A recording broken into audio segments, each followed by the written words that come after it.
আসসালামু আলাইকুম সবাইকে, কেমন আছেন সবাই? আজকে বারবিকিউ করার যে ভিডিওটা আপলোড দিচ্ছি সেটা আগের একটা ভিডিও। যদিও আমি জার্মানিতে চলে আসি প্রায় 1 মাস হয়ে যাচ্ছে।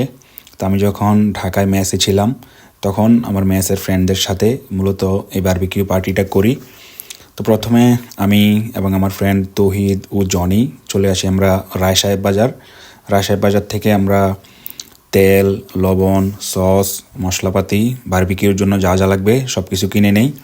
তারপর চলে যাচ্ছি মুরগি কেনার জন্য, যেহেতু আমরা মুরগির বারবিকিউ করব। মুরগির দোকানে এসে দেখি প্রায় 180 টাকার মতো কেজি ছিল মুরগির। তো আমাদের মেসে যেহেতু সবাই বারবিকিউ পার্টিতে অংশগ্রহণ করবে, আমরা প্রায় 6 কেজি মুরগি নেই। তো মোটামুটি মুরগি কেনা শেষ, আমরা একটু সালাদ কেনার জন্য, কাঁচা বাজার কেনার জন্য আসি। তারপর আমরা কিনলাম কয়লা। তো মোটামুটি আমাদের বাজার করা শেষ। আমরা এখন বাসার উদ্দেশ্যে রওনা হই এবং বাসায় চলে আসি। বাসায় এসে আমরা শুরু করি মুরগি কাটাকাটি করতে করতে দেখলাম যে 6 কেজি মুরগিতে আমরা প্রায় 32টা পিস করতে পারছি। আমাদের মেসে মেম্বার ছিল প্রায় 8 থেকে 9 জন, আমাদের 1-2 জন গেস্টও ছিল। তো সবাই মিলেই আমরা পার্টিটা করি।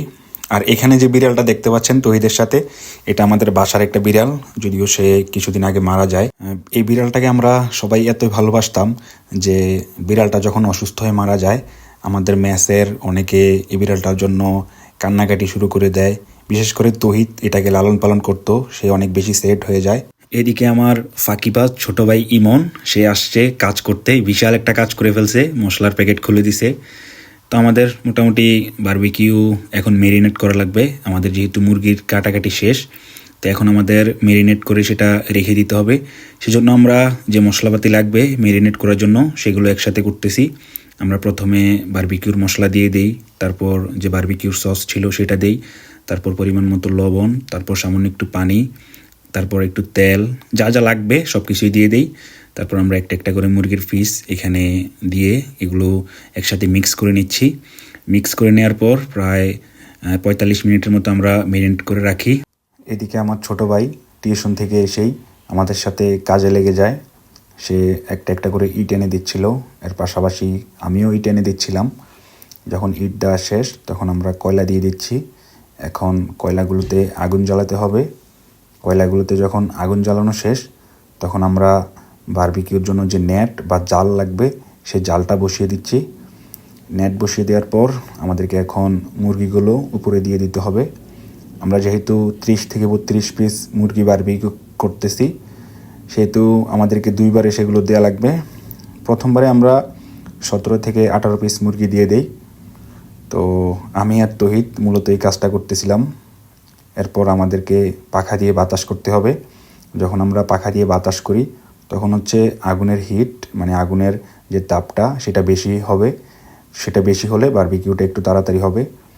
তো জনি আসছে পাখা দিয়ে বাতাস করতে, তারপর আসছে মাহমুদ। তো এইভাবেই চলতেছিল। অনেকক্ষণ পর আমরা দেখলাম যে এক সাইড বারবিকিউ করা শেষ, তখন আমরা সেটা উল্টিয়ে দিচ্ছিলাম। উল্টিয়ে দেওয়ার পাশাপাশি আমরা সেগুলোতে একটু একটু করে মশলা দিয়ে দিচ্ছি।